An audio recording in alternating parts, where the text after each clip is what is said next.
closer discussion today.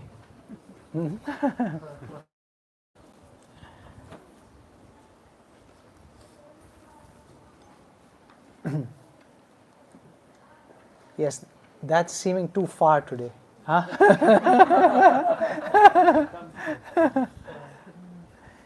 Kache ashin. Mataji, maybe you can sit there and then he can sit here. Huh? Yes. Aap yahan jao. Yes. You okay? Yeah. Huh? I need this one. Yeah, you. You okay, Rahul Prabhu? Huh? Okay.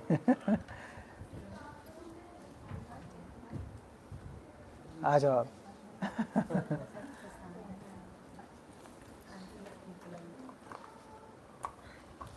So I'll just say the Mangalacharan prayers and then we will begin.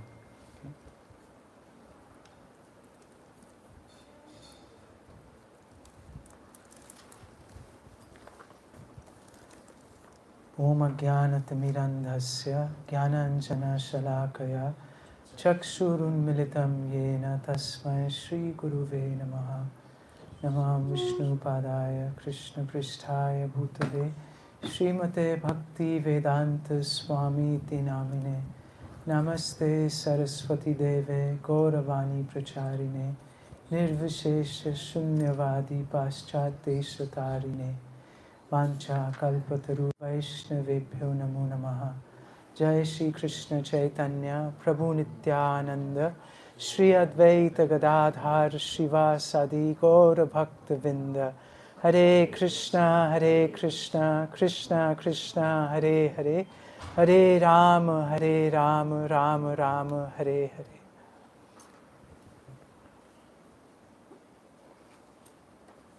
Recording in progress. So everyone kindly repeat after me. Jaya Jaya Shri Chaitanya Jaya Nityananda.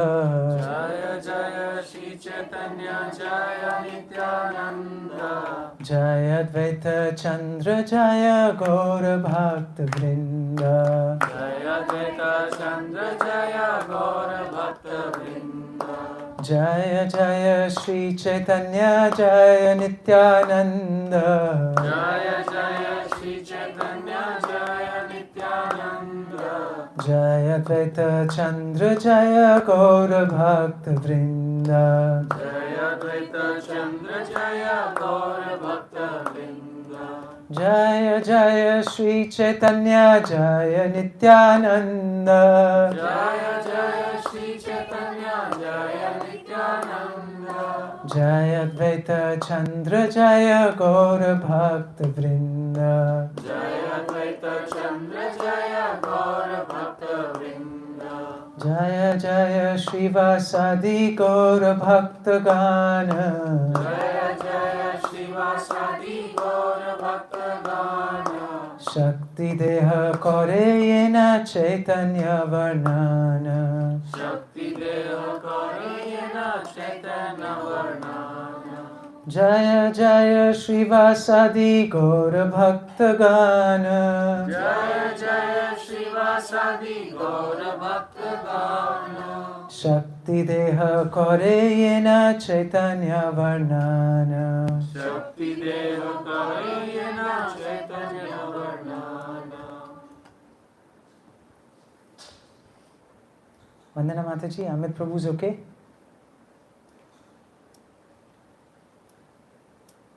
Mataji, Vandana Mataji, is Amit Prabhu okay? Hare Krishna Prabhuji, he's better, he's sleeping right now. Okay. He had a lot of severe headache. So Okay. that is why we dropped at the last minute. Alright, sure. No. Mataji, आप आ जाओ आगे. हाँ.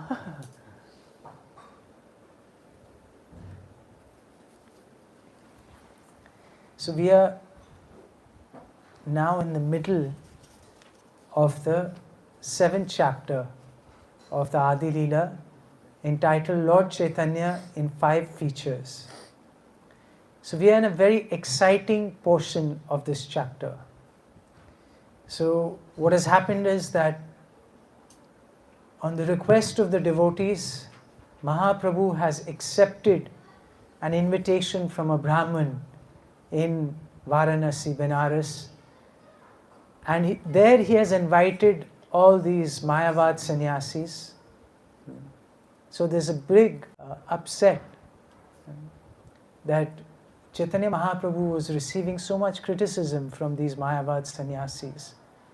And Chaitanya Mahaprabhu was not doing anything about it. So they were getting more and more anxious. And finally, Chaitanya Mahaprabhu, on his way back from Vrindavan, he decided to address the criticism of the sannyasis. And this is where, this is the section that we are going to discuss today. Of course, this is going to be a very long discussion, so we will discuss a small section of that. Right till the end of the chapter, the discussion is going to go on. So this chapter is about 160. So we are on almost the 60th verse. So we've got 100 verses to go of this discussion. But it is a very, very captivating, so much to learn from this discussion. And such important portion of the Siddhanta will be discussed, which is very, very vital for all of us, as practitioners and followers of Chaitanya Mahaprabhu, the Gaudiya mission. So this portion is very, very important for all of us, because this is the basis of the Sankirtan movement, the discussion that takes place. Okay. So Chaitanya Mahaprabhu, we read in verse number 58, that he went to the house of the Brahmin and he saw all the sannyasis of Benares sitting there. That was the last verse we discussed, 58. So let's recite 59 together. Shobha namaskari gyalo pada prakash prakshalene.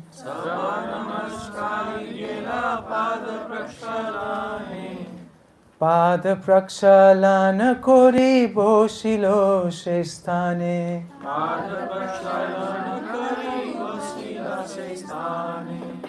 So as soon as Chaitanya Mahaprabhu, he saw the sannyasis, what did he do? He first offered his obeisances. And then he went to wash his feet. And very interestingly, what he did was, right after washing his feet, he sat down by the place where he washed his feet and where the others washed their feet. So he took his sitting position in an apparently unclean and very considered a lowly place, where people wash their feet. So in this purport, Prabhupada, he really gives a wonderful explanation of Lord Chaitanya Mahaprabhu's example of humility. So by offering his obeisances to the Mayavad sannyasis, Chaitanya Mahaprabhu very clearly exhibited his humbleness to everyone. Now remember, these are the same sannyasis. What are they doing? Are they talking nicely about him? No, they are vehemently criticizing him. Okay. So in this purport, Prabhupada also says that Vaishnavas must not be disrespectful to anyone, to say nothing of a sannyasi. Sri Chaitanya Mahaprabhu teaches, Amanina Manadena. One should always be respectful to others, but should not demand respect for himself. And then Prabhupada explains that why this tradition of washing the feet is there. Because traditionally, the sannyasis walked barefoot. So whenever they would come to a place or someone's house, the first thing what they would do is wash their feet. So a sannyasi should always walk barefoot, and therefore when he enters a temple or a society of devotees, he should first wash his feet and then sit down in a proper place.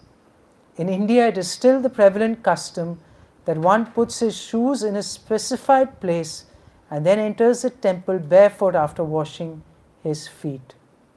Sri Chaitanya Mahaprabhu is an ideal acharya, and those who follow in his footsteps should practice these methods of devotional service that he teaches us. Now, in his example, Chaitanya Mahaprabhu has exemplified, the Trinadapi Sunichina verse. So he has exemplified humility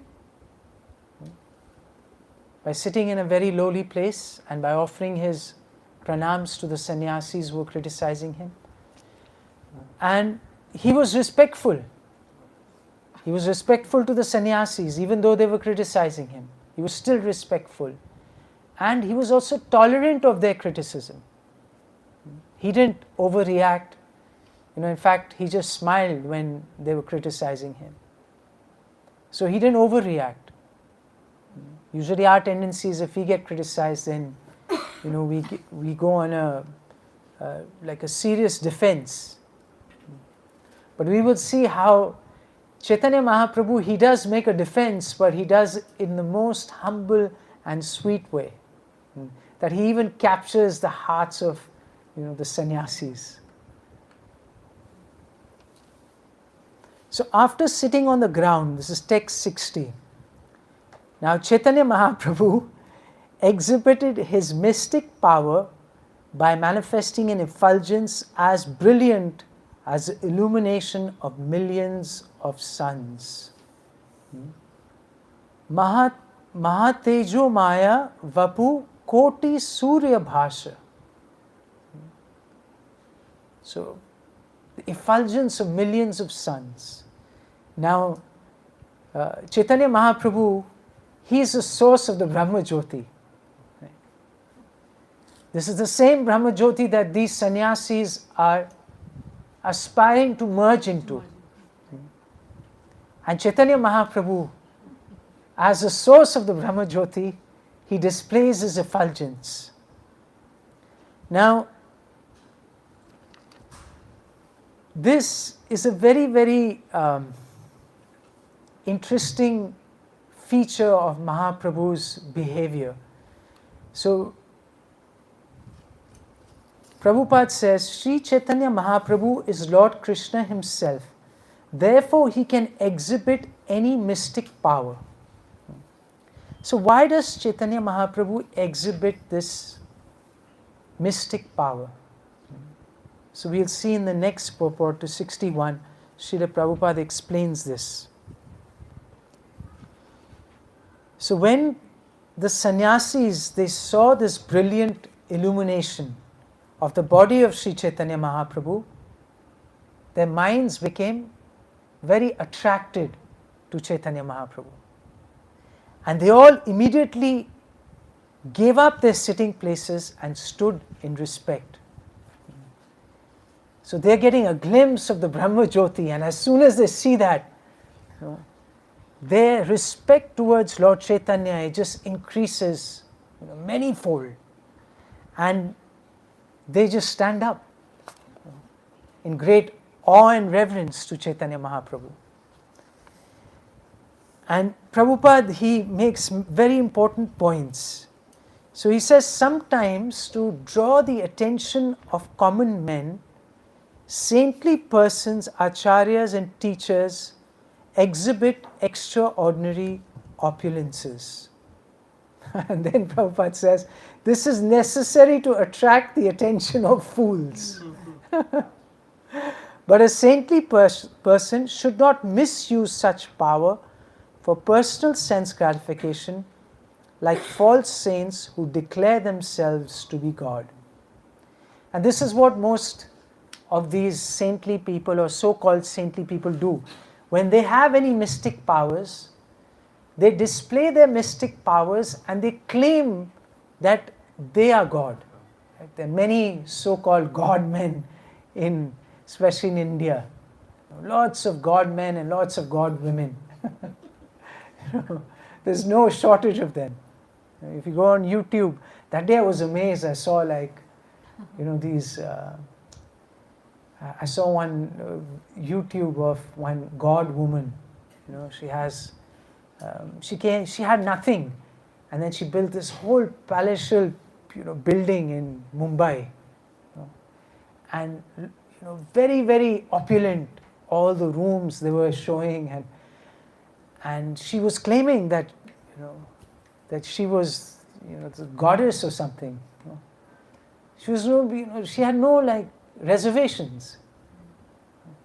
That she was like God herself. And there were people who were giving so much money to her, so much following. It's incredible.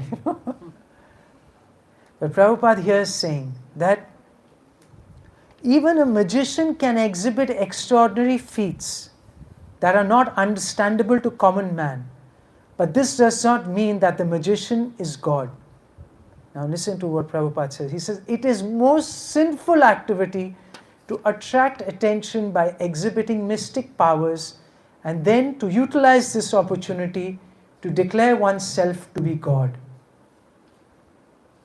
And this is the quality of a real saintly person. He says, a real saintly person never declares himself to be God, but always places himself in the position of a servant of God. So even though saintly personalities may have many of these mystic powers, but Prabhupada writes that yet a saintly person never takes credit for such actions, because he knows very well that when wonderful things are done on his behalf by the grace of the Supreme Lord, all credit goes to the master and not to the servant. So beautiful. In this purport, Prabhupada explains that why a saintly person can sometimes use these mystic powers that are bestowed by the Lord himself, but not to put oneself forward as being God. But as Prabhupada says, to attract the foolish people. So then the leader of the Mayavad sannyasis, his name was Prakashananda Saraswati. He, after standing up, he addressed Lord Chaitanya as follows with great respect.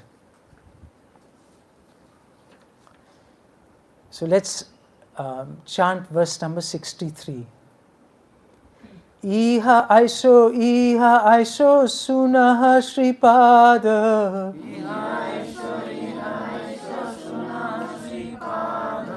Apavitra stane boisha kiba avasad.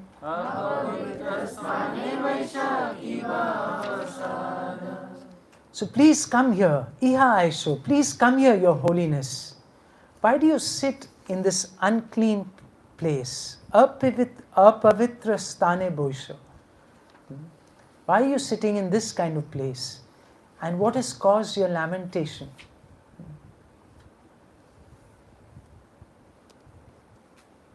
So here is a distinction between Lord Chaitanya and Prakashananda Saraswati.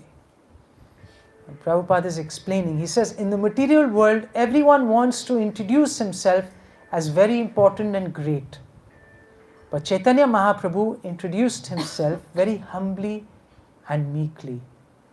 The Mayavadis were sitting in an exalted position, and Chaitanya Mahaprabhu sat in a place that was not even clean.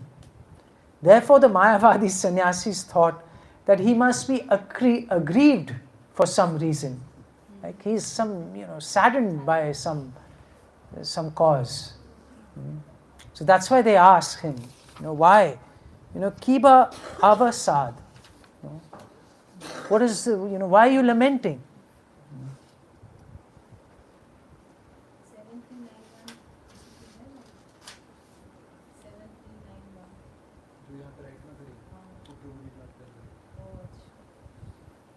कौन अभी आए हैं? अच्छा.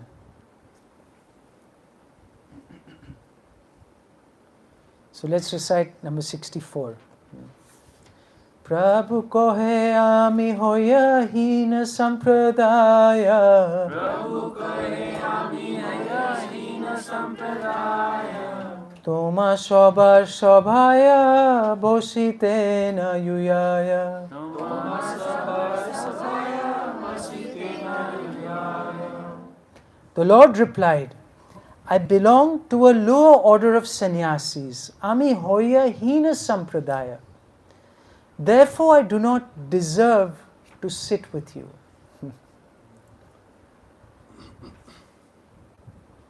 Now in this purport, if you notice something in this chapter is really unique because most of the verses have purports. Okay. In fact, I was just doing a quick count. 90% or more of the verses have purports, okay, which most of the chapters don't. So it tells you that how important Prabhupada feels that these verses are, and he adds so much more to these verses through his purports.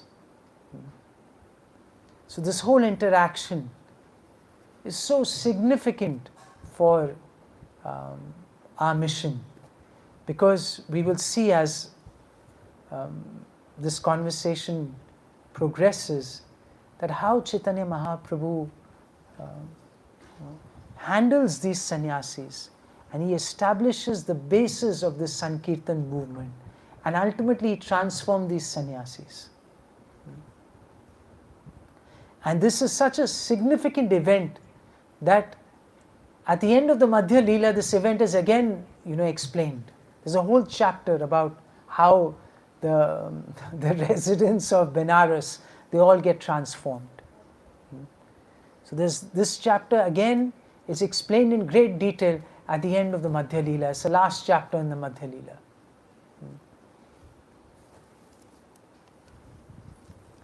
So Prabhupada explains that usually Mayavad sannyasis, they're very, very proud of what? Their Sanskrit grammar knowledge. So he says they're always under the impression that unless one is a Brahmin and a very good Sanskrit scholar, especially in grammar, one cannot accept the renounced order of life or become a preacher. Mayavad sannyasis always misinterpret all the Shastras with their word jugglery and grammatical compositions. Now Prabhupada says, yet the one who is the leader of all the Mayavad sannyasis, who is the origin, Shripad Shankaracharya himself condemned such jugglery of words in this verse, Prapte sanhite kale nahi rakshati dukkrina karane. So what did Shripad Shankaracharya, after all his preaching of Mayavad philosophy, his conclusion was what? That all this word jugglery, all this Sanskrit grammar, this is not going to help you. So ultimately what does one have to do? Bhaja Govindam, Bhaja Govindam. So Prabhupada explains, Dukkrina refers to suffixes and prefixes in Sanskrit grammar. Shankaracharya warned his disciples that if they concern themselves only with the principles of grammar, not worshipping Govinda, they were fools and would never be saved. And then Prabhupada goes on to explain that even within the Mayavad Sampradaya, there are different categories of sannyasis. So there are, even within the Sampradaya, there are many different types of sannyasis. So there is Tirtha, there is Ashrama, Saraswati, and Chaitanya Mahaprabhu, he belonged to the Bharati Sampradaya within this Mayavad Sampradaya. And these sannyasis are considered to be lower grade sannyasis. So here Chaitanya Mahaprabhu is telling them that, look, I am I belong to a lower grade sannyasi, I belong to the Bharti Sampradaya.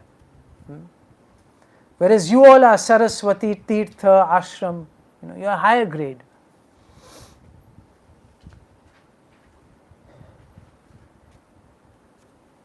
So Chaitanya Mahaprabhu, he thus considered himself a lower sannyasi than Prakashananda Saraswati.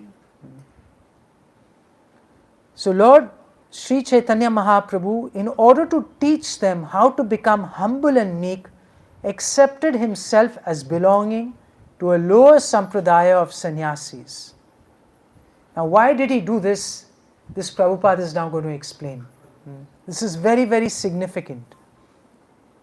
He says, he wanted to point out clearly that a sannyasi is one who is advanced in spiritual knowledge.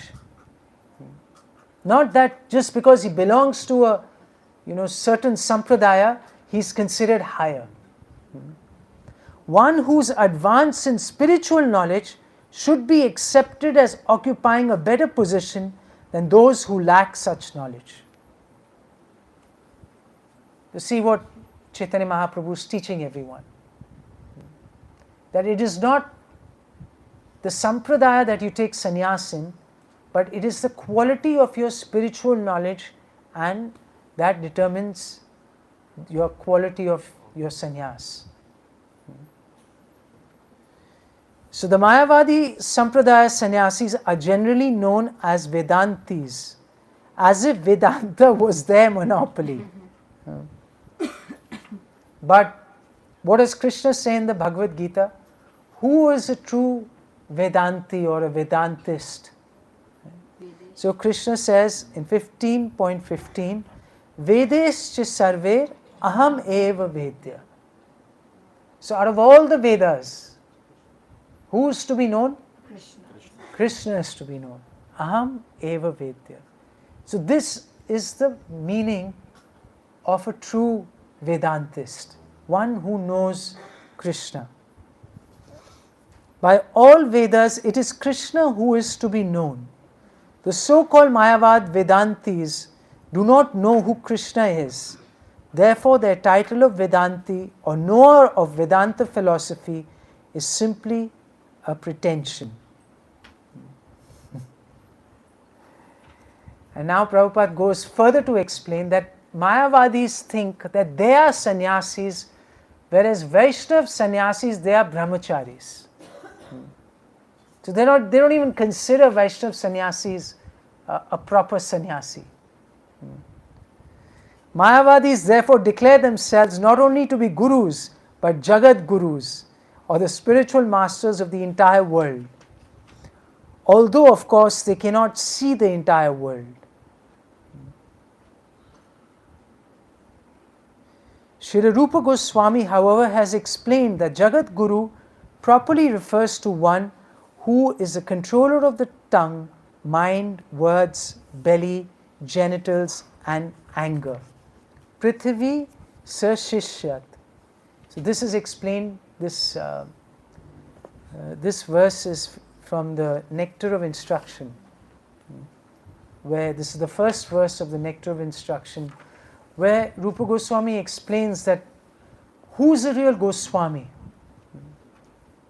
One, Vacho Vegam, Manasa Krodha Vegam, Jiva Vegam, Udara Prashta Vedam.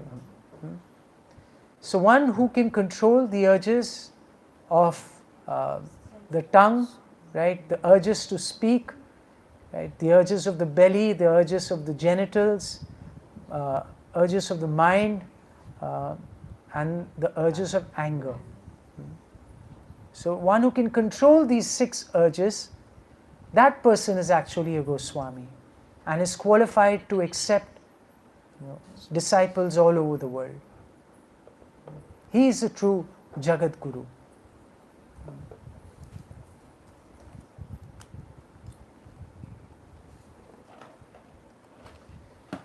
So then Prakashananda Saraswati, what does he do?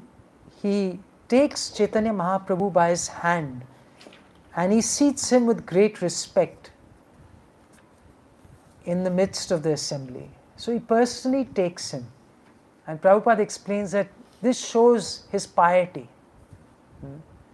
And that by taking Chaitanya Mahaprabhu personally, what is going to happen to Prakashananda Saraswati? Huh? So he gets, Prabhupada explains, he gets agyata sukriti. That without understanding, the power of what he's doing. So he's just thinking, okay, here's a respectable sannyasi, I'm just taking his hand, but he doesn't know the power of that sannyasi. So this behavior is calculated to be agyata sukriti, or pious activities that one executes unknowingly. So he doesn't know the power of what he's actually doing. Thus, Sri Chaitanya Mahaprabhu very tactfully gave Prakashananda Saraswati an opportunity to advance in agyata sukriti, that in future he might actually become a Vaishnava sannyasi. So this is all happening so wonderfully without them really understanding what's happening.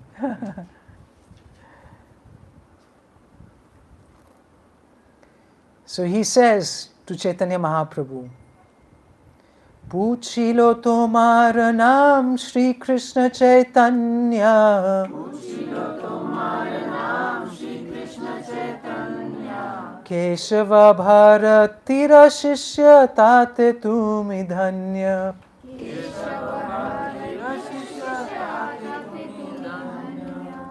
He says, I understand your name is Shri Krishna Chaitanya and you are a disciple of Shri Keshav Bharati, and therefore you are glorious. So Keshav Bharati is, belongs to the Mayavad Sampradaya, Bharati Sampradaya. So now we are going to recite all these verses, next 4-5 verses. Sampradaya yika sannyasi tumi rahai grame,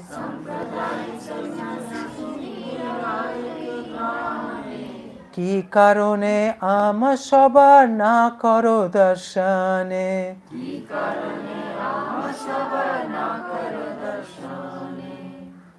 So you belong to our Sankara Sampradaya and live in our village. So then why don't you associate with us? Why is that you avoid even seeing us? Na karo darshane. So Prabhupada explains that how a sannyasi behaves with different levels of devotees. So a preacher,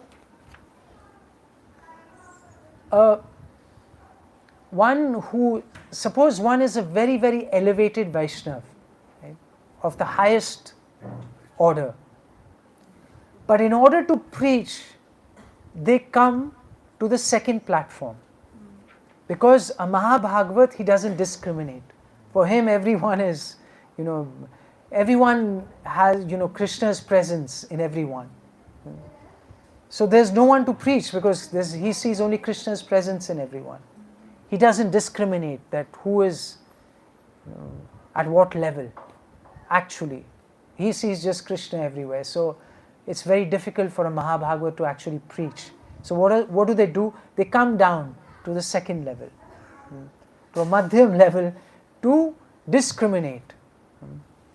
So a Vaishnav sannyasi or a Vaishnav in the second stage of advancement in spiritual knowledge can understand 4 principles, namely the Supreme Personality of Godhead, the devotees, the innocent and the jealous. And they behave differently with each one of them. He tries to increase love of Godhead, make friendship with devotees and preach Krishna consciousness among the innocent. But he avoids the jealous who are envious of the Krishna consciousness movement. And this is what exactly Chaitanya Mahaprabhu set the example. He would avoid the association of whom? These Mayavad sannyasis. So Lord Chaitanya himself exemplified such behavior. And this is why Prakashananda Saraswati inquired why he did not associate or even talk with them. So then Prabhupada explains that as an example, he shouldn't waste his time talking with Mayavad sannyasis. But when there are arguments on the basis of Shastra, a Vaishnava must come forward to talk and defeat them in philosophy. And then in the next purport, Srila Prabhupada explains from the Bhagavatam, and Sridhar Swami, he gives the example of Narad Muni and Sridhar Swami, how they explain that who's actually a sannyasi, who's qualified as a sannyasi. And this whole point that one who's born as a Brahmin, all these claims, they are not shastrically valid. So what do the Shastras say? That Prabhupada says, sometimes it is challenged that the sannyasis who are preaching in this Krishna consciousness movement, they are not genuine because they do not belong to a Brahmin family. For Mayavadis do not offer sannyas to one who do not belong to a Brahmin family by birth. However, if one is born in a non-Brahmin family, if he has Brahminical qualifications, he should be accepted as a Brahmin, as confirmed by Srila Narad Muni and the great saint Sridhar Swami. This is also stated in Srimad Bhagavatam. Both Narad Muni and Sridhar Swami completely agree that one cannot be a Brahmin by birthright, but must possess the qualities of a Brahmana. Thus, in our Krishna consciousness movement, we never offer sannyas order to a person who we do not find to be qualified in terms of prescribed Brahminical principles. And in the second last line, it's a little tricky line, but this is very beautifully written. He says, although it is a fact that unless one is a Brahmin, he cannot become a sannyasi. Now you see what this is saying? It is a fact that unless one is a Brahmin, so Brahmin by what? By birth or by quality? Yes, by quality. Then Prabhupada says that unless one is a Brahmin, he cannot become a sannyasi. It is not a valid principle that an unqualified man who is born in a Brahmin family is a Brahmin, whereas a Brahmanically qualified person born in a non-Brahmin family cannot be accepted. Okay, so who should be accepted? One who has Brahmanical qualities. So regardless of whether they were born in a Brahmin family or a non-Brahmin family.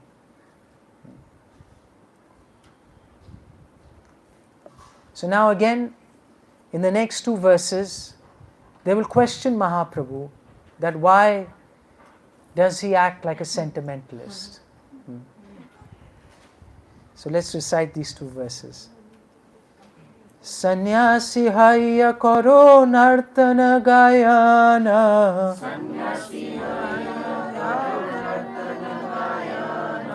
Bhavuka shobha sange loya karo sankirtana.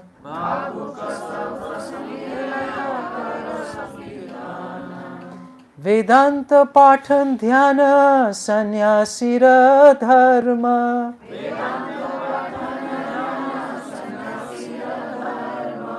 তাহা ছাড়ি করো কেন ভাবুকের কর্ম।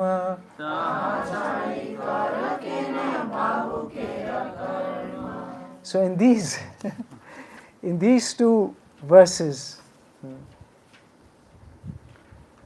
they put their doubts to Chaitanya Mahaprabhu that you are a sannyasi, then why do you, do this nartana gayana, singing and dancing, engaging in your sankirtan movement in the company of who? Bhavukera sangha, in the sangha of fanatics. And then what you should be engaged in? You should be engaged in Vedanta part and Dhyan. This is the dharma of a sannyasi. And eta chhadi, taha chhadi koro kyano bhavukera karma. So you leave these aside and you adopt the practices of a sentimentalist. This is very, very bewildering to us.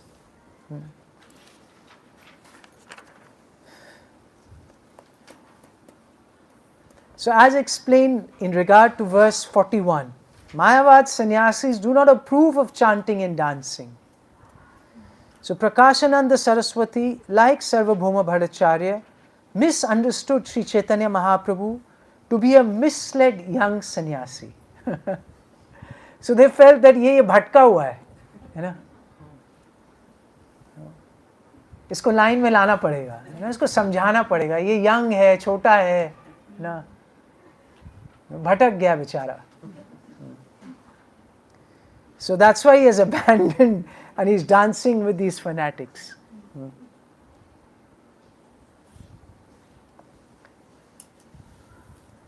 So then in 70 they say that you look as brilliant as you were Narayan himself.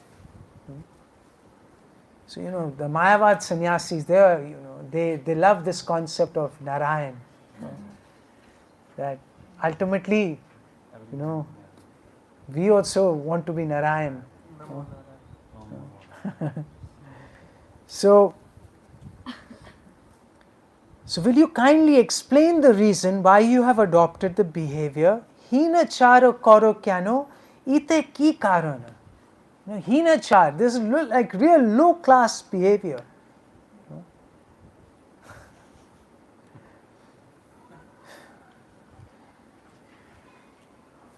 So thus Prakashananda Saraswati, on account of his piety, could understand that Chaitanya Mahaprabhu was not an ordinary person, but the Supreme Personality of Godhead, Sakshat Narayan. Prabhave dekhiya tuma Sakshat Narayan. You look like Lord Narayan himself. So then why you are doing this, low class behavior? And then Prabhupada explains that this is the difference between the thinking of a Vaishnava and a Mayavad sannyasi. So he says that Mayavad sannyasis address one another as Narayan because they think that they are going to be Narayan or merge with Narayan in their next life. Prakashananda Saraswati appreciated that Chaitanya Mahaprabhu had already directly become Narayan and did not need to wait until his next life. One difference between the Vaishnava and Mayavad philosophies is that Mayavad philosophies think that after giving up their bodies, they are going to become Narayan by merging with this body, whereas Vaishnava philosophers understand that after the body dies, they are going to have a transcendental spiritual body in which they can associate with Narayan. But they are always what? They are always subordinate to Narayan. And now, Chaitanya Mahaprabhu, this is probably one of the sweetest sections in the whole Chaitanya Charitamrita. Because in such a humble yet shastric way, Chaitanya Mahaprabhu will capture the minds of the sannyasis. So we'll recite these beautiful verses. Prabhu kahe suno Shripad ihara karana. Prabhu kahe suno Shripad ihara karana. Guru more murka dekhi korilo sashana. Guru more murka dekhi korilo sashana. So, my dear sir, hear the reason. She says, my spiritual master considered me a fool and therefore he chastised me. So we'll discuss the next, we'll recite the next verse and then we'll discuss these two purports. It says, so this is, who's speaking now? No, now Mahaprabhu is speaking, but he's going to speak on behalf of his Guru. Right? So this is Ishwarapuri. Murkha tomi tomar nahi ka Vedanta adhikar. Murkha tomi tomar nahi ka Vedanta adhikar. Krishna mantra japa sada ei mantra sar. Krishna mantra japa sada ei mantra sar. You are a fool, he said. Murkha tomi. Tomar nahi ka Vedanta adhikar. You are not entitled, you are not qualified to study the Vedanta. Krishna mantra japa sada. So what you should do? You should constantly chant this Krishna mantra. Because why? This mantra is the sar. A mantra sar. This is the essence of all mantras. This Krishna mantra. So in this purport and the previous purport, Srila Prabhupada makes very, very crucial points for us to understand. So he says that Lord Chaitanya presented himself, this is 71, as a number one fool in order to indicate that in the present age, Kali Yuga, in an age of fools and rascals, in which it is not possible to obtain perfection simply by reading Vedanta philosophy and meditating. Okay, so this is point number one. That Chaitanya Mahaprabhu, by his example, he is clearly indicating that it is not possible for one to attain complete perfection simply by studying Vedanta and meditation. Okay, so all these so-called societies and all these endeavors in this path, just to sit and meditate and understand, logically the Vedanta, ultimately they will not be successful. Because in this age, people are not qualified to either practice or even understand Vedanta properly. So now, Srila Bhakti Siddhanta Saraswati Thakur, he makes a very important point. He says that one can become perfectly successful in the mission of his life if he acts exactly according to the words he hears from the mouth of his spiritual master. So how is one going to become successful? As it is following the instructions of spiritual, yes. So Prabhupada writes, this acceptance of the words of the spiritual master is called Shrota Vakya, which indicates that the disciple must carry out the spiritual master's instruction without deviation. So what Prabhupada and Chaitanya Mahaprabhu, they're not only giving us the philosophy, but they're also teaching us in what mood one should carry out the instructions of the Guru, and one should practice Krishna consciousness. So the mindset, the attitude, the mood, this is what is being presented, and which is very, very relevant for all of us.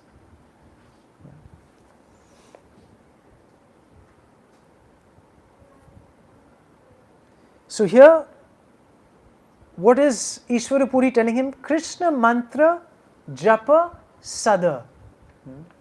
Sada means what? Always. So then Prabhupada writes that Sri Chaitanya Mahaprabhu here confirms this by saying that since his spiritual master ordered him only to chant the holy name of Krishna, he always chanted the Hare Krishna Maha Mantra according to this direction. So it's not something that Chaitanya Mahaprabhu manufactured on his own. This is on the order of his Guru, Ishwara Puri. So then Prabhupada writes again in this purport, he says, in this age no one is actually competent to study Vedanta, and therefore it is better that one chant the holy name of Krishna, which is the essence of all Vedic knowledge, as Krishna himself confirms in the Bhagavad Gita. Now see, again the same verse. So when you read Prabhupada's books, you will catch that what is he emphasizing all the time? Again this, Vedescha sarve aham eva vedyo. Vedanta krit veda vid eva chaham. That by all the Vedas I am to be known. Why? Because ultimately Krishna is the compiler of the Vedanta. Vedanta krit veda vid eva chaham. I am the knower of the Vedas. I am the compiler and I am the goal of the Vedas.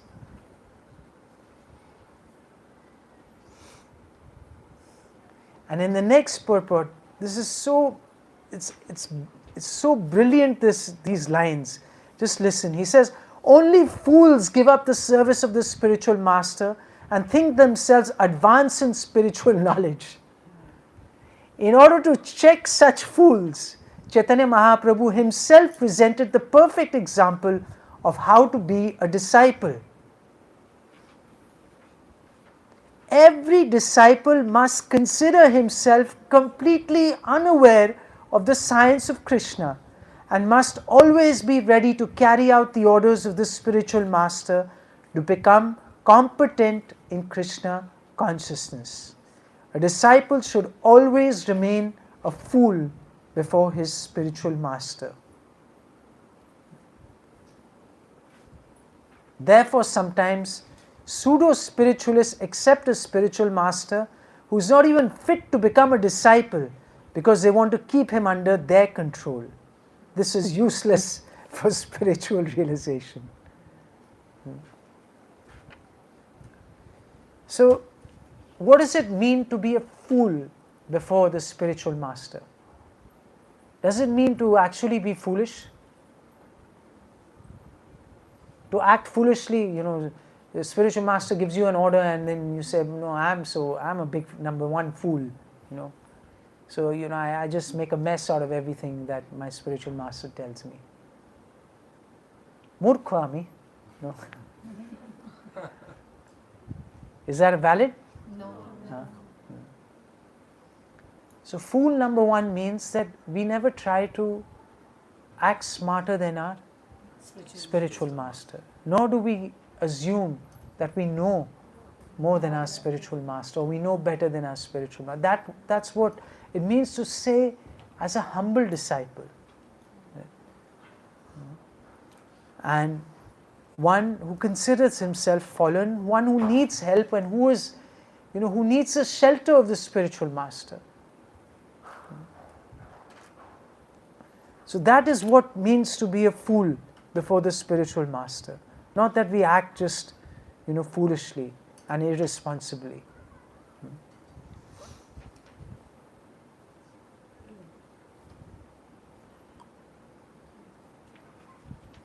So Prabhupada also writes that a showy display of Vedanta study without Krishna consciousness is a feature of the external energy Maya. So all this Vedanta philosophy, but no regard for Krishna, no attraction for Krishna. That's what Prabhupada is writing, that is a feature of the external energy. That means the influence of Maya is there. And one is attracted by the inebrities of this ever-changing material energy. He deviates from devotion to the Supreme Personality of Godhead.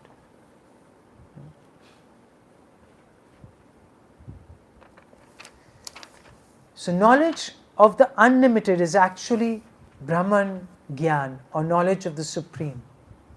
And then Prabhupada writes that those who are addicted to fruitive activities and speculative knowledge cannot understand the value of the holy name of Lord Krishna.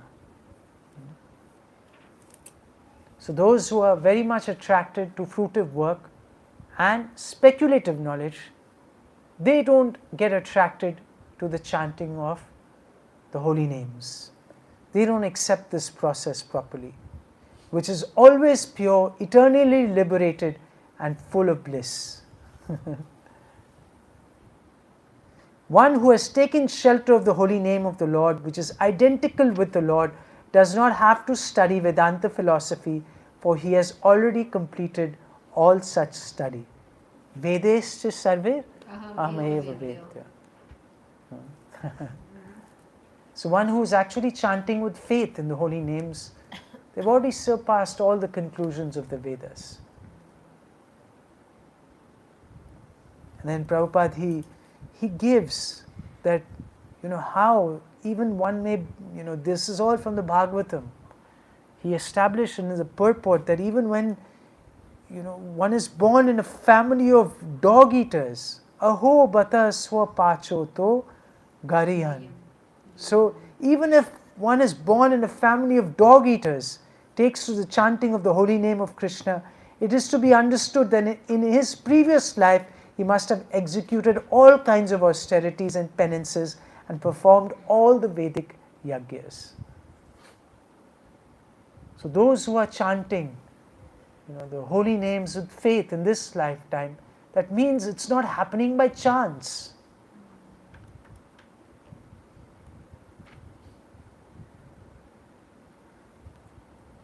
He says a person who chants the 2 syllables Hari has already studied the 4 Vedas. This is another verse from the scriptures. Now, does that mean that we don't study Shastra? What do you think? So now in the concluding paragraph, Srila Prabhupada clarifies. He says, taking advantages of these verses, there are some sahajyas who, taking everything very cheaply, consider themselves elevated Vaishnavas but do not care to even touch the Vedanta Sutra or Vedanta philosophy. Okay? So they think, okay, this is not even, this is not even necessary. Right? This is not even required. Or they just disregard it. But Prabhupada says, a real Vaishnava should, however, study Vedanta philosophy. But if after studying Vedanta, one does not adopt the chanting of the holy names of the Lord, he is no better than a Mayavadi. Therefore, one should not be a Mayavadi, yet one should not be unaware of the subject matter of Vedanta philosophy. And this we will see that in this conversation, ultimately Chaitanya Mahaprabhu is also going to explain what Vedanta actually means. We'll see after verse number 100, he's going to start explaining what is actual Vedanta.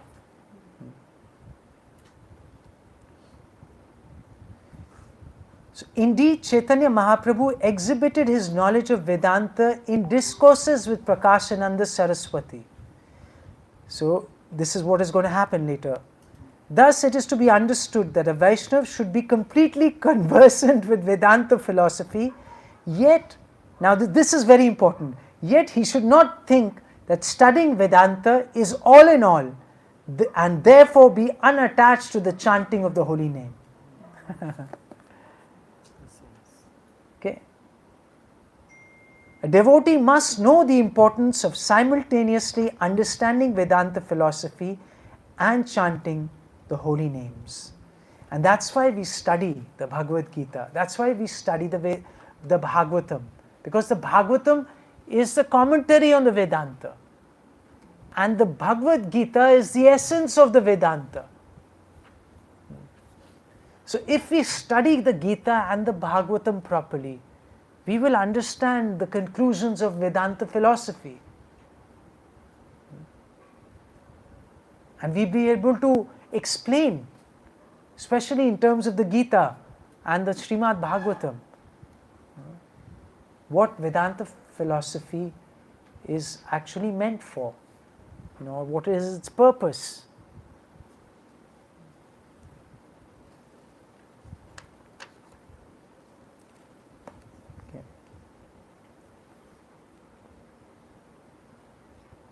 So in the Gaudiya Sampradaya, there is a Vedanta commentary called the Govinda Bhashya.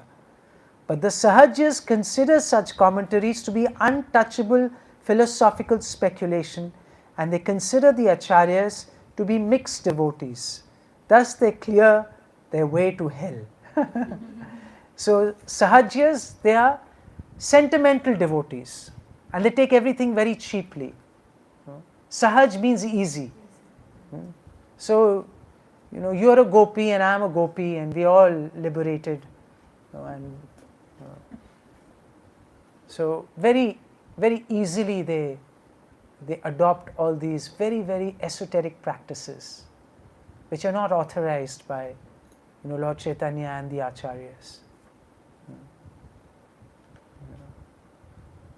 And Prabhuji, it is written they consider the Acharyas to be mixed devotees. Yeah, mixed devotees, that means they're Jnana Mishra, so they are mixed. So they'll use, the scriptural verses to show that they're actually involved in, they're tinged by, this desire for knowledge. So they're mixed devotees, they're not pure. Because they're into all this knowledge. Govinda Bhasya. So this is the commentary by Sridhar Swami.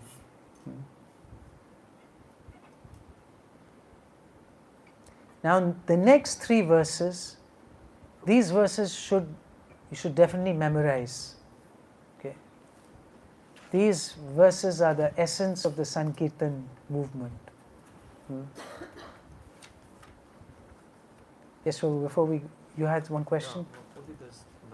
Why does Sahajya consider it as mixed bhakti, and why do they consider it? Mixed, because they consider, say, the devotees who actually study Shastra, they think they are all these pandits. They're not actually into devotion, but they're into cultivating knowledge. So they term them as Jnana Mishra Bhaktas.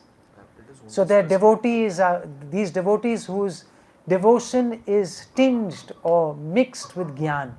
So they are not pure devotees, they are mixed devotees. But this is not the real understanding. This is a sentimental understanding of the Sahajyas. Okay. Is it that when it is Gyan, then you have somewhat an ego of beyond yourself, and when it is devotion, it is you depend on Him? Yeah, so when the devotion is mixed with a desire for knowledge, right? To gain knowledge and to gain, become more well versed in this Vedic Shastras, right? And devotion becomes sort of secondary, then that is mixed bhakti.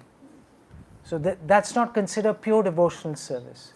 So we will discuss that also. There's a conversation between Mahaprabhu and Ramananda Rai. So he will discuss all these different types of devotees. There's Karma Mishra Bhakta, there's Jnana Mishra Bhakta, there are different levels of devotees. And what is pure devotion, then he will explain. So there is also Jnana Mishra Bhakti, where bhakti is mixed with a desire for knowledge. So which is not considered pure, yes. So the Sahajyas, they are incorrectly, they are using this term for the pure devotees who are also knowledgeable, which is not right. Okay, that's why the Sahajyas are calling these devotees who are also studying Vedanta, they are calling them mixed devotees. So there are many acharyas who are very learned, right? But they are not mixed devotees, they are pure devotees. But through their knowledge, they establish the supremacy of bhakti.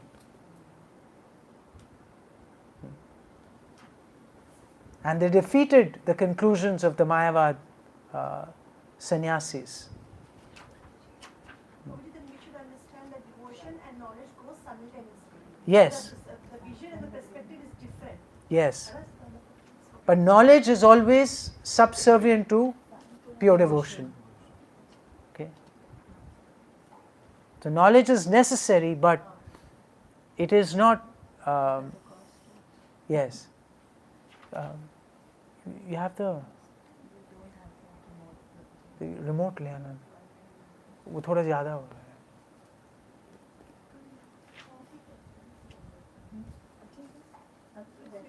I think the remote is here only somewhere.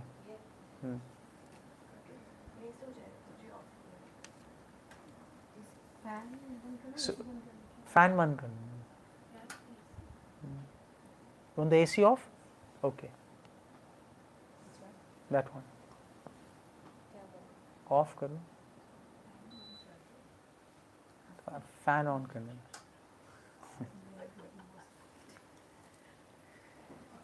Okay, let's recite these next 2-3 verses.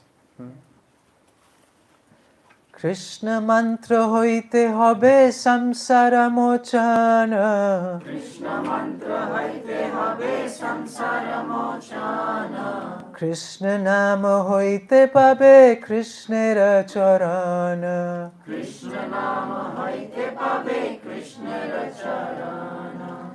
Krishna mantra hoite hobe samsara mochana. Krishna mantra hoite hobe samsara mochana. Krishna nama hoite pabe Krishnera charana. Krishna nama hoite pabe Krishnera charana.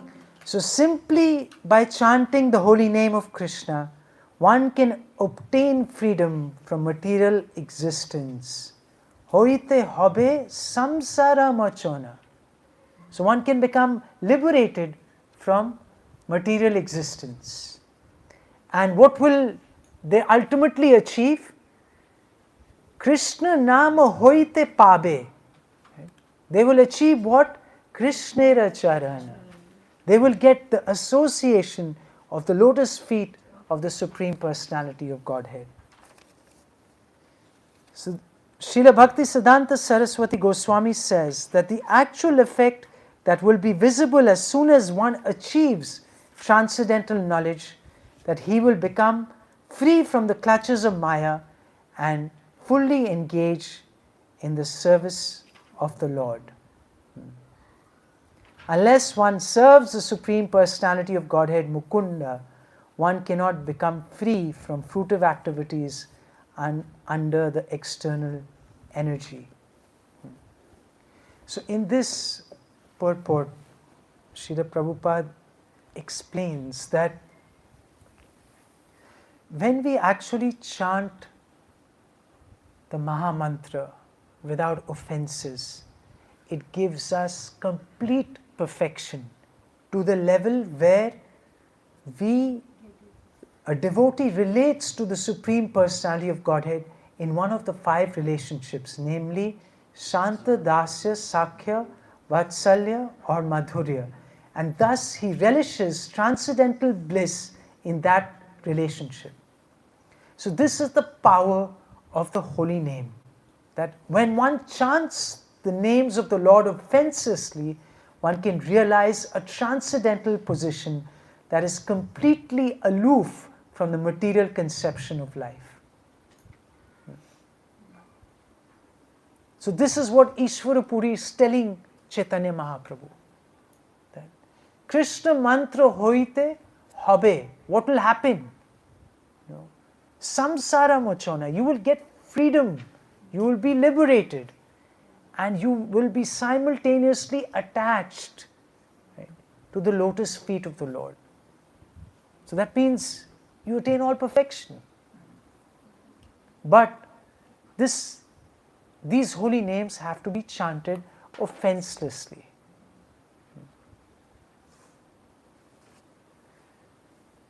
a person who's addicted to the chanting of the Hare Krishna mantra very easily gets the opportunity to serve the Supreme Personality of Godhead directly. There is no need for such a person to understand the grammatical jugglery in which the Mayavad sannyasis generally indulge. Simply addressing the energy of the Supreme Lord as Hare and the Lord Himself as Krishna very soon situates the Lord within the heart of the devotee. So when we chant, what happens? When we chant Hare Krishna, the Lord Himself appears in the heart of a devotee. By addressing Radha and Krishna, one directly engages in his Lord's service. The essence of all revealed scriptures and all knowledge is present when one addresses the Lord and His energy by the Hare Krishna mantra. For this transcendental vibration, one can completely liberate a conditioned soul and directly engage him in the service of the Lord. So this is the power of the holy name. So this Hare Krishna mantra, the Maha Mantra, which is the most powerful mantra in this age, recommended by the Kali Santanara Upanishad. That it said that, that apart from these 16 syllables, it says that iti sodakshanam namnam kali kalmasha nashanam. That these 16 names, they destroy all the vices of Kali. Kali kalmasha nashanam. And then it says, nataro parataro upay. So there is no better upay. Sarva vedeshu drishyate.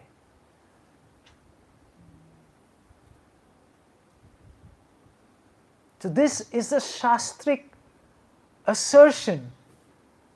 And this is what Chaitanya Mahaprabhu is doing through the orders of his spiritual master. These are the words of his spiritual master to him. So Prabhupada writes, one can overcome all misconceptions and entanglement in this material world by practicing bhakti yoga. And therefore Vyasadeva, acting on the instruction of Narad, has very kindly introduced Srimad Bhagavatam to relieve the conditioned souls from the clutches of Maya. So when we study the Bhagavatam in every canto extols the glories of the holy name. Right from the first chapter of the Srimad Bhagavatam, verse number 8. And then the conclusion of the Bhagavatam is what? Is the glorification of the holy names. The very concluding verse of the Bhagavatam. Yes.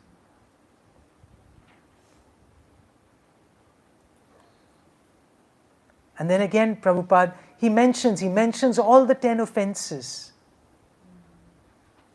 And this is again very, very significant for us, because this is what is stopping us. This is the barrier. This is the obstacle for us. That's why we cannot experience what Chaitanya Mahaprabhu will experience when he starts chanting. So actually our entire spiritual life, it should focus on getting past these offenses. Because this is what is stalling our spiritual life. It's these 10 offenses which we commit in various different forms. Sometimes we condemn the devotees. Many times we're inattentive. We are so attached to material things. And then we say, Prabhuji, ruchi nahi aa raha hai. Taste nahi hai. Arey, taste kahan se aayega? Why are we so being presumptuous? We want to experience high levels of bhakti, whereas our behavior, whereas our practice is at a very offensive level. this is also a type of cheating mentality. Already we have the simplest process, but we don't want to, take that seriously, and we want to experience, the bliss of the Mahamantra. And then we say, this process, there's something wrong, it doesn't work. I've been, practicing for so many, decades. Haribol. So we've been practicing for so many decades. So something must be wrong. Baba Ji ke paas jana padega. What will Baba Ji do for you? Will he take away your offenses? Your offensive mentality, even Baba Ji can't do anything.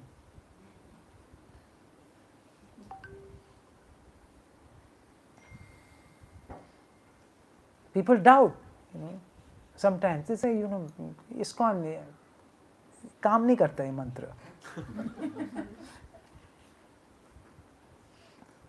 सारे दुनिया भर के offense होंगे फिर मंत्र, something wrong with the mission, something wrong with the mantra.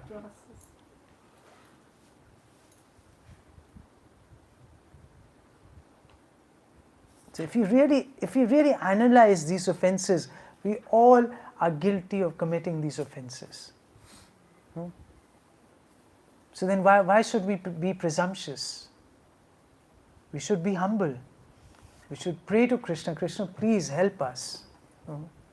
Please help us overcome these offenses.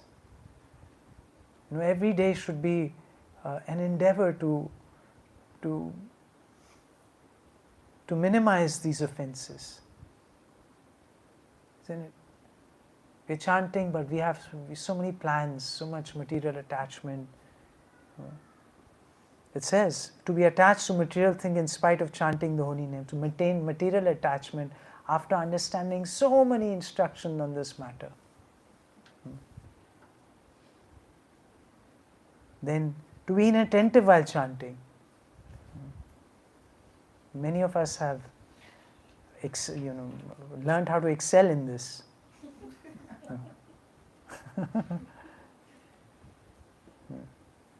And obviously our phones are not helping us.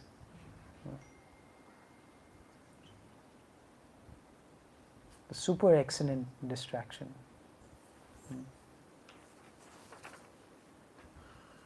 So let's recite verse number 74.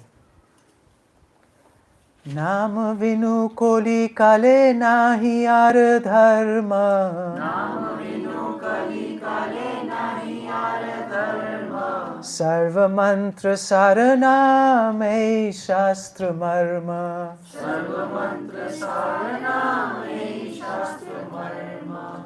Nam vinu koli kale nahi ar dharma. Nam vinu kali kale nahi ar dharma. Sarva mantra saranam ei shastra marma. Sarva mantra saranam ei shastra marma.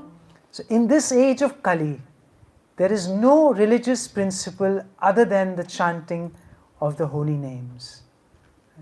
Nama vinu koli kale nahi ar dharma. And Nama bina, yes. I don't know why it says binu in this. Old Bengali, I think. It's Vinu. Oh, is it? Okay, sorry. Without. So Sarva Mantra Saranam, this is not whose opinion? This is not Ishwar Puri's opinion. This is a Shastra Marma. This is the purport of all scriptures.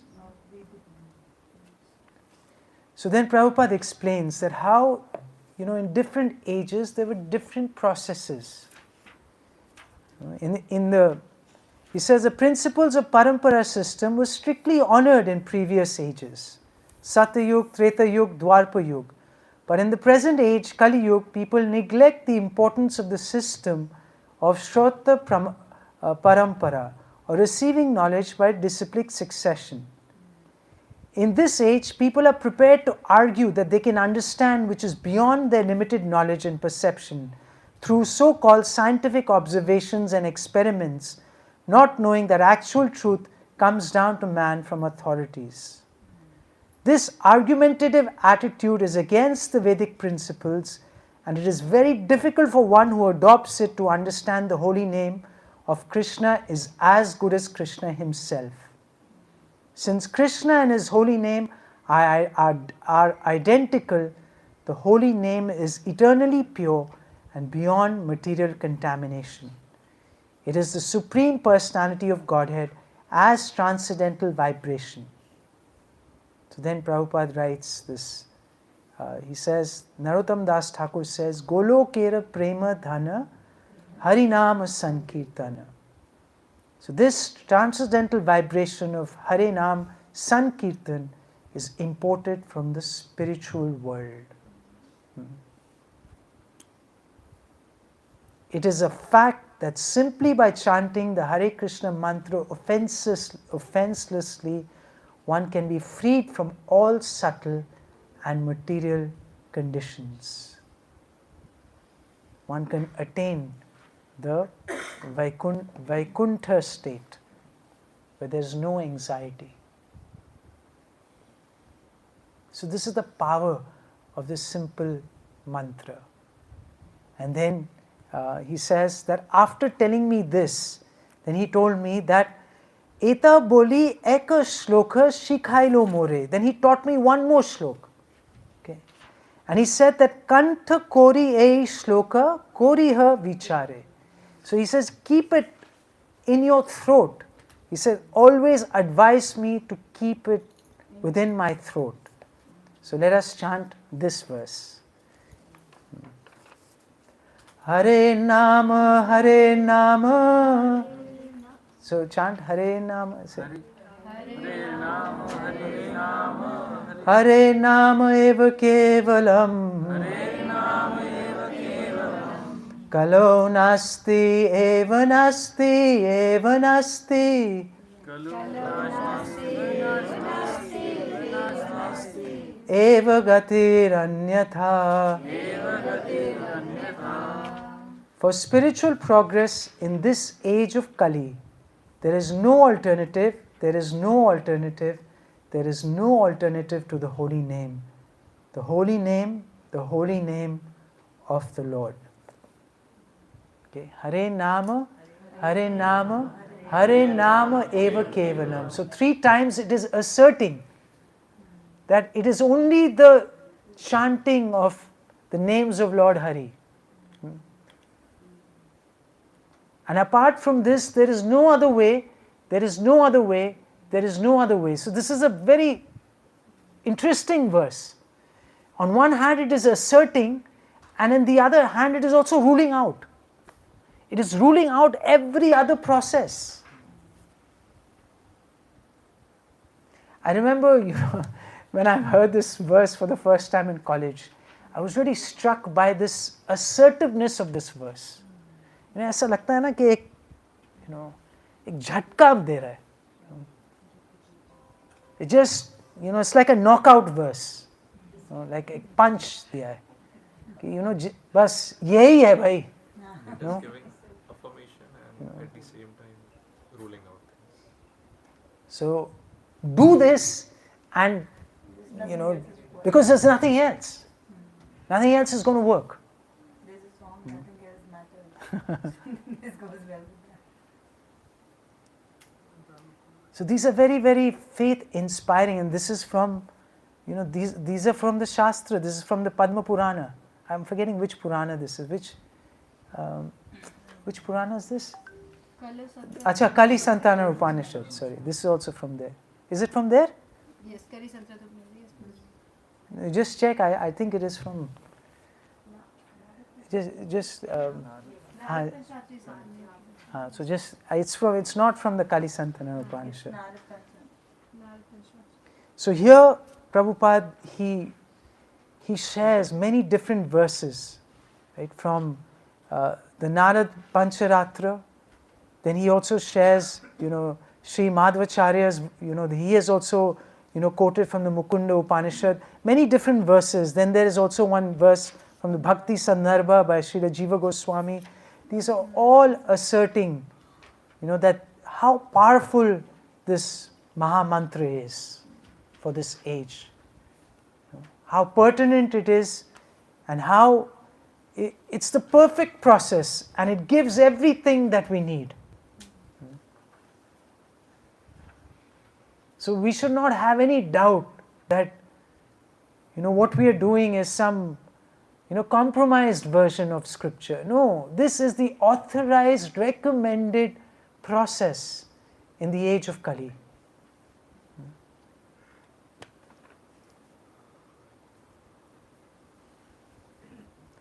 So we will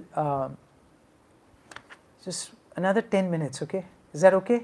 If we go another 10 minutes? Because I want to stop at a place where there's a good transition. So in this purport, Prabhupada also, he makes us very strong statements. He says that actually, when you read the last purport of this verse, Prabhupada says that to chant the holy name of the Lord, one need not depend upon other paraphernalia, for one can immediately get all the desired results of linking with the Supreme Personality of Godhead. So he even raises this doubt, do you need initiation? Do you need deity worship? It may be therefore be questioned why there is necessity for initiation or further spiritual activities in devotional service for one who engages in the chanting of the holy names of the Lord.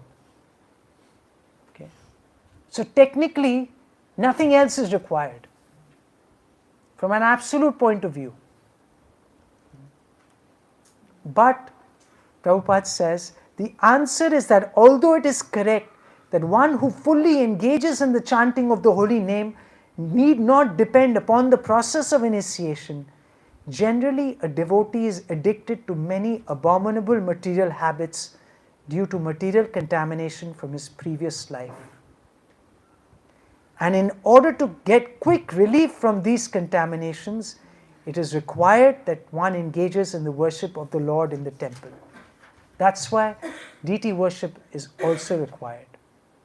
Because for most of us, if we do not accept a guru and if we do not engage in deity worship, we will always get back into the modes of ignorance and passion.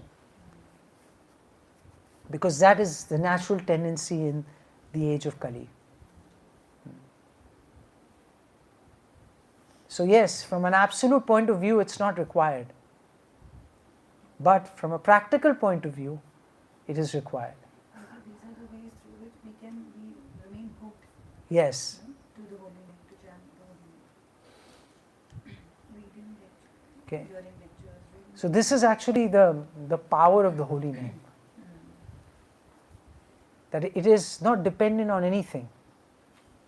But that doesn't mean that we have the power to access, this this full potency of the holy name.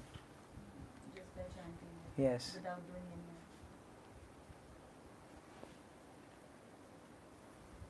So thus Narad in his Pancharatriki Vidhi and other great sages have sometimes stressed that since every conditioned soul has a bodily concept of life aimed at sense enjoyment, to restrict this sense enjoyment, the rules and regulations for worshipping the deity in the temple are essential.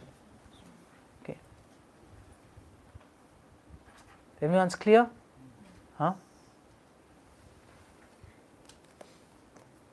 So then let's see what happened when Chaitanya Mahaprabhu received this instruction. Okay. So what did he do? What did he experience? Okay. So he says, so let us chant the next few verses. From text number 77. E agyapai namalai anukshana. Namalai anukshana. নাম লইতে লইতে মোরা ভ্রান্ত হইল মন।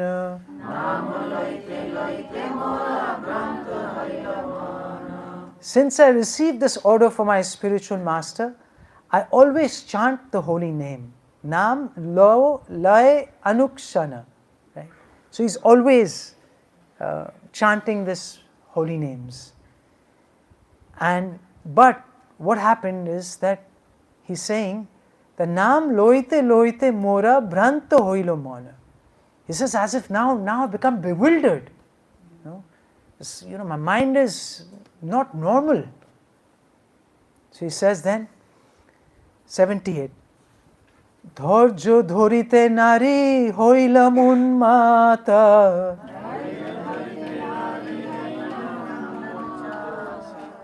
হাসে কান্দে নাচে গায়ে যাইছে মাদ মাতা।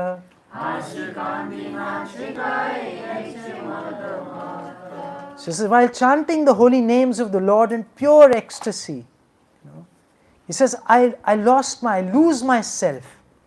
So I can't keep my patience. Dhorja dhorite nari. I'm unable to, stay patient. And hoilam unmata, I'm becoming mad. And this madness is making me, it's making me laugh, it's making me cry, it's making me dance, it's making me sing just like a madman.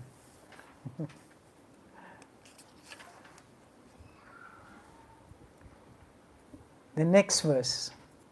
Tobe dhorya dhori mane korilon vichara.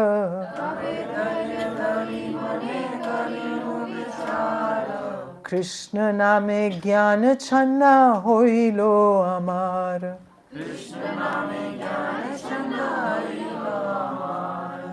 So collecting my patience, tobe dhorja dhori, right? Somehow I collected my patience and I began to consider that this chanting of the holy name, it's covering all my spiritual knowledge. Something is going wrong here. Even my spiritual knowledge seems to be disappearing.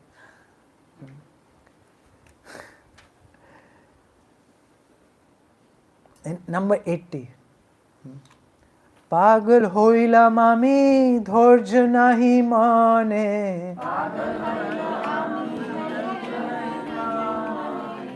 Eta chinti nivedilun gurura charane.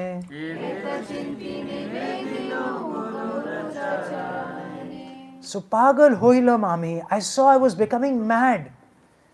And immediately what I did, somehow I collected my patience and I submitted, my doubt, this craziness that I'm experiencing at the lotus feet of my spiritual master. Nividulam gurura charane. So here in the purport, Prabhupada says that Chaitanya Mahaprabhu as an ideal teacher shows us how a disciple should deal with his spiritual master.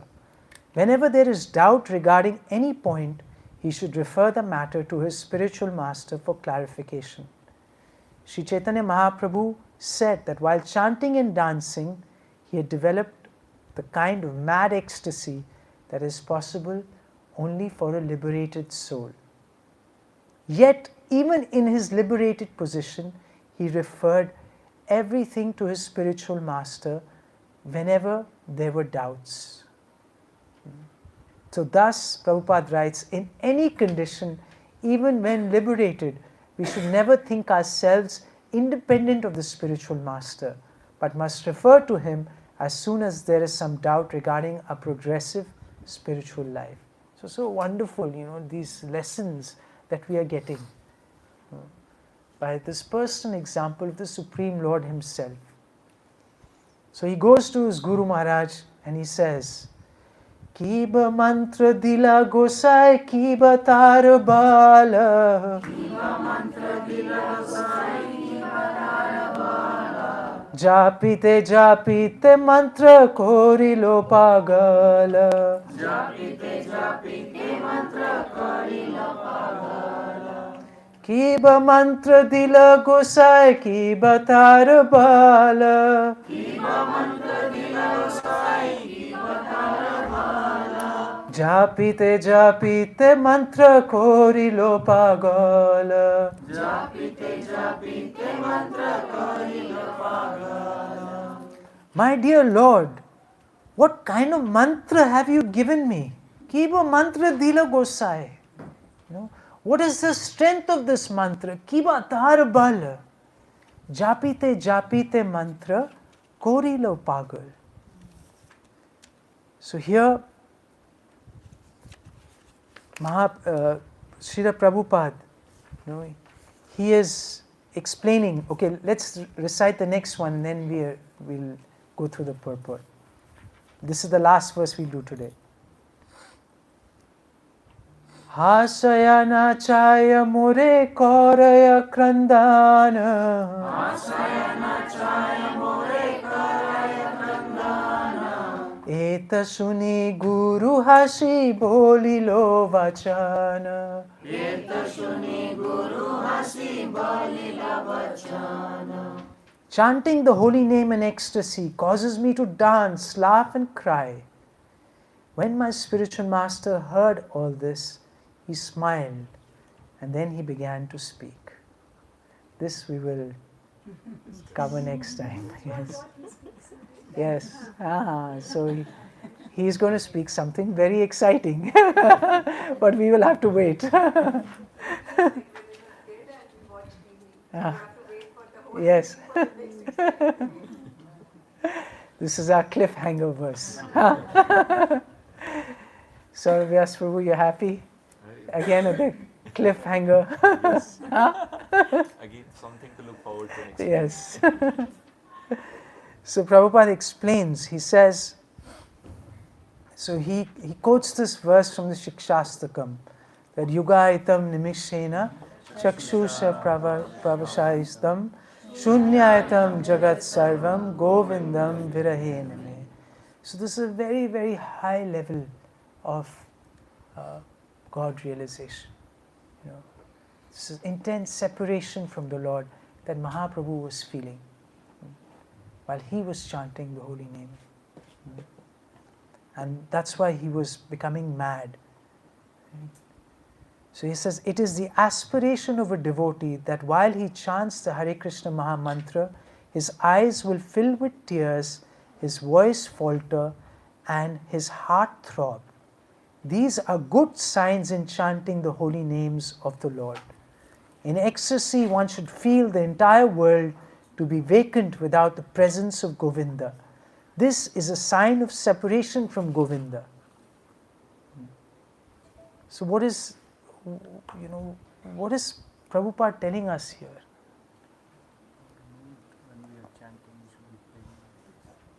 So what's he saying?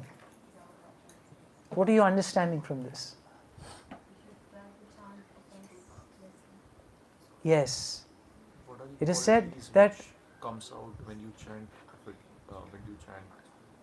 without any distraction. so he uses one word. Read again.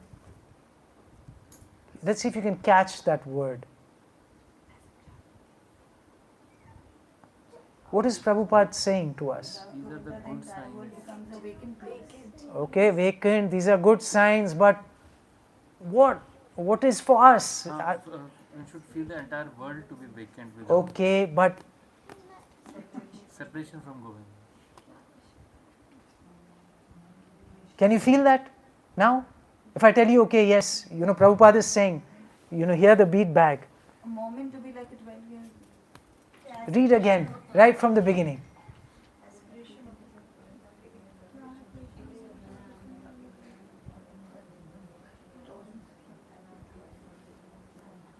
What is relevant for us here? Your absence, we are not feeling. What are the expectations of a devotee? Okay. So what is Prabhupada saying? It is the aspiration of a devotee. You said that. But you have to explain that we should aspire. Aspire for that level. This is what we should aspire. This is what is relevant for us. We may not immediately, have these tears of separation. But this aspiration has to be developed.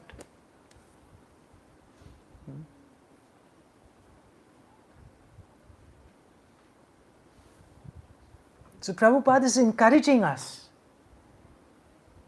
that just don't remain like, just like a dry practitioner. Aspire, because this is what we ultimately should experience. Maybe in some lifetime.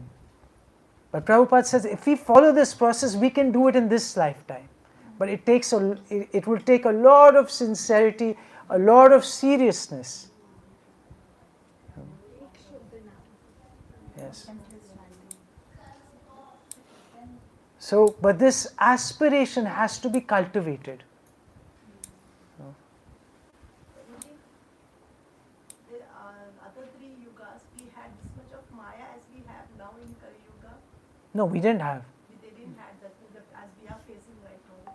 Yeah, but our process is also simpler. Kali Yuga not had this simple process. So that has already been, Easy to reach out to people. वो equation भगवान ने already balance कर दिया, balance ज़्यादा ही balance कर दिया. माया के साथ भी तो बैलेंस किया है ना प्रभु जी, है ना? नहीं, तब भी नाम में बहुत शक्ति है. In fact, I would say today that even people like us, we have no qualification, right? We didn't grow up in a devotee family. We didn't know any Brahmanical things and never, chanted a mantra. We were eating meat, right? Chicken and fish, drinking tea, coffee. So then, how did we get transformed? How at a young age we could stay in, in America and avoid all these things. This is the power of the holy name. Otherwise, how is it possible to even survive in this atmosphere today? There's Maya right in the, in your pocket. You're moving with Maya. Prabhupada even said in one of his conversations. So now you're actually moving. It's right there it's there, right? Like intimately associated with you. You're on it all the time. And so many times it happens, you get distracted. You go from one reel to one, and then suddenly what am I watching? 1 hour gone. I just wasted, where I started, where I am. But even with this Maya, the holy name is protecting us. If we chant properly every day in the morning, and we hear, right? This is to me, this is a miracle. Like, I don't know how it works, but, even people like us with no background, it's protecting us. What qualification we have? At least I can speak for myself, at least some of you, you're in Brahmin family, maybe you have vegetarian background, pious, you would worship Tulsi, this, that. But for me, I can say, I didn't know anything. Yes, I knew good moral behavior, but spiritually I didn't know anything. I knew how to pray, but when you talk about tapasya or some sadhana, or except for praying to God to help me, do well in my exam or to win a match, or to help my father or my mother or my sister get admission, this, that, win a tennis match. These were the prayers we knew. We didn't know any other prayer. At least I could say I was an expert at these prayers.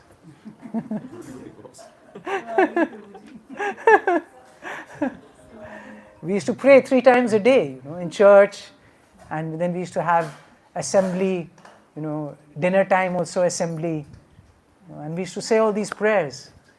And so my prayer would be, yes, tomorrow my match is there. Please, this year again.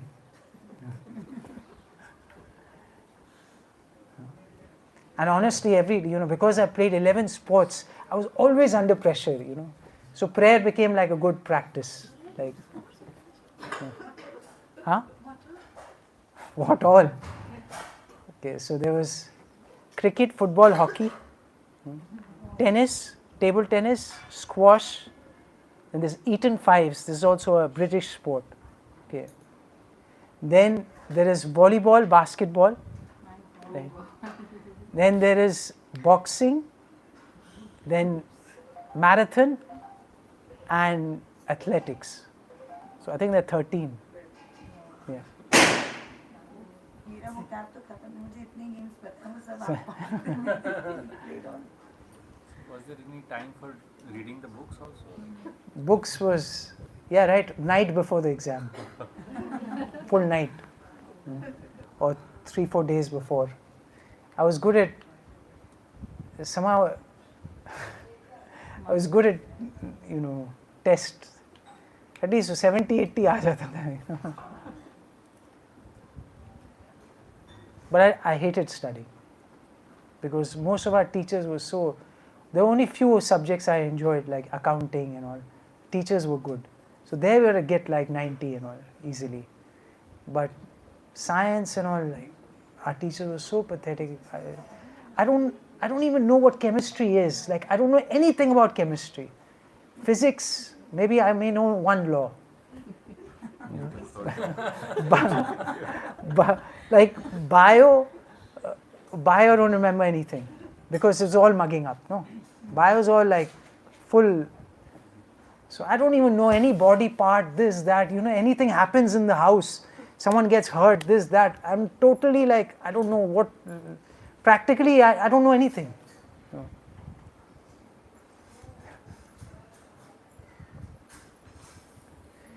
So anyway, thank you so much for. This was a. How did you like this section? Huh? Very nice. Very nice. Nectarian, not philosophical, interesting either. Yes. Story. This is your favorite section of it. Yeah. One of the best sections. I Few of love the prayas More will philosophical. put everything. But boring also. And a small philosophical tha, this time was quite light and interesting. Mahaprabhu being very sarcastical. Huh? Mahaprabhu being very sarcastical with. No, he's not.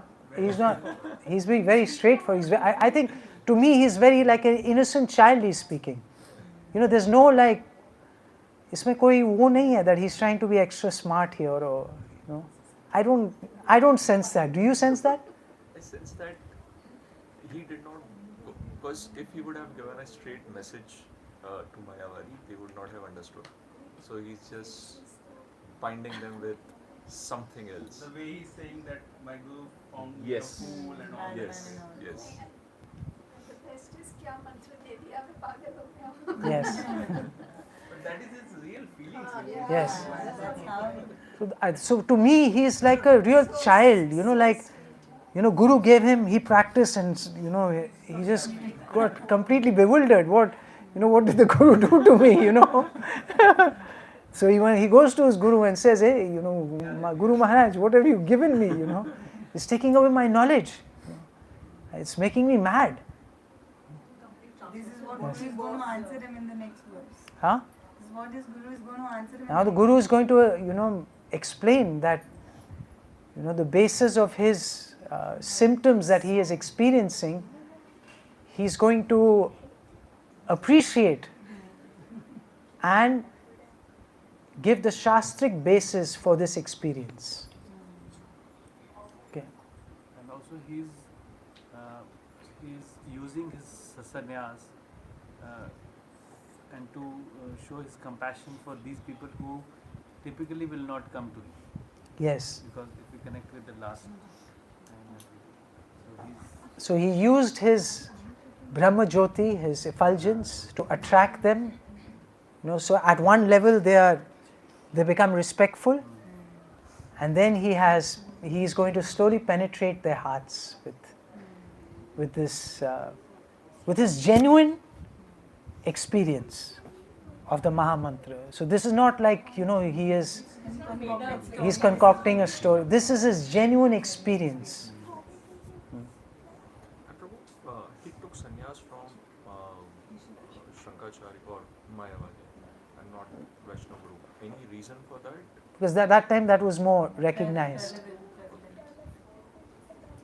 So, because why did he take sannyas? Because he wants to attract Mayavadis and Yeah.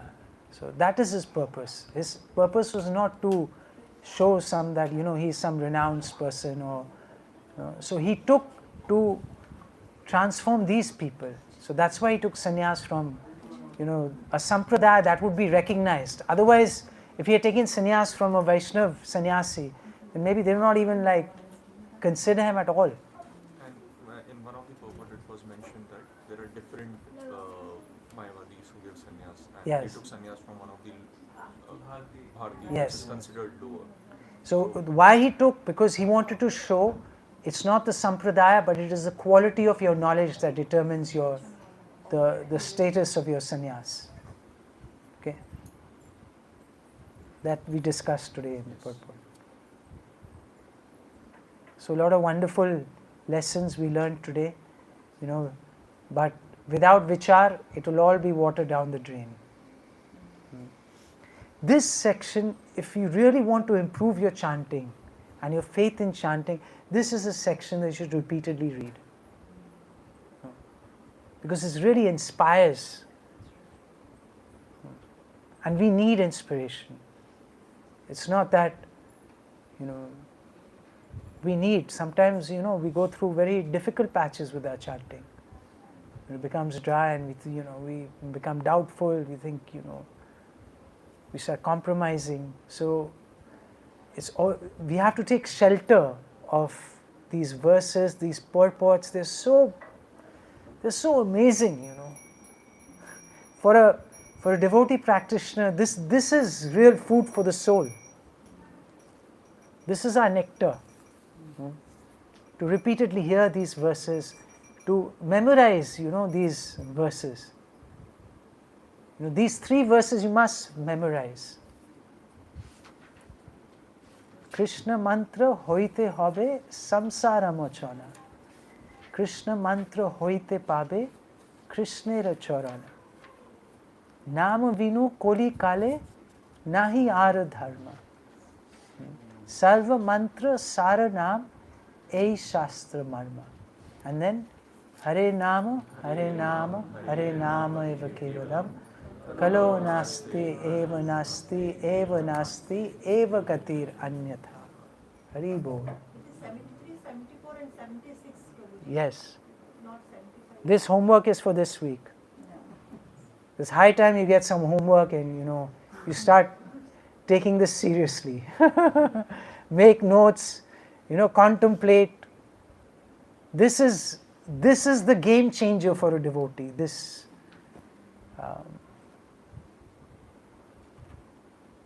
The more we contemplate on this, devotional life, becomes sustainable, becomes exciting.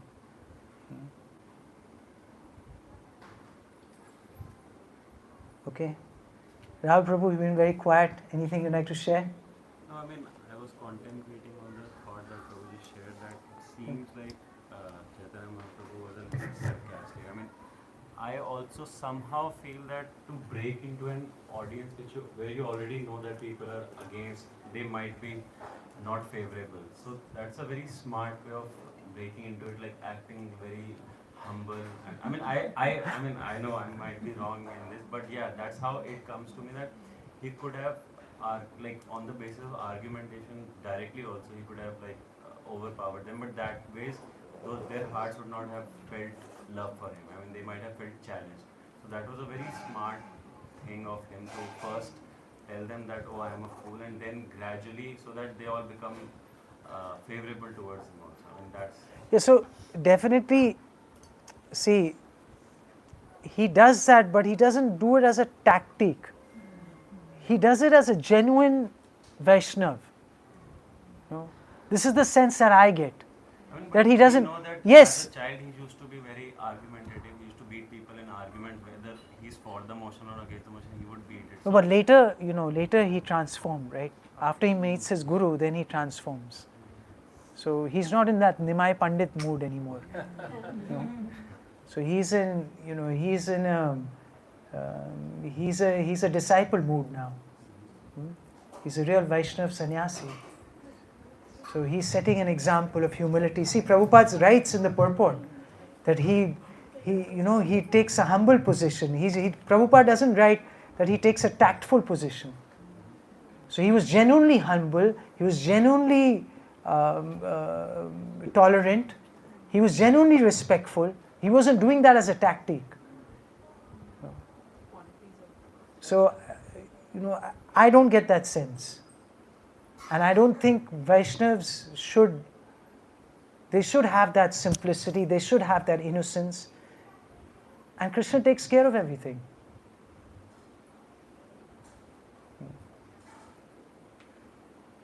Prabhuji, if it is not genuine, then those sannyasis are also very nice and they are very knowledgeable.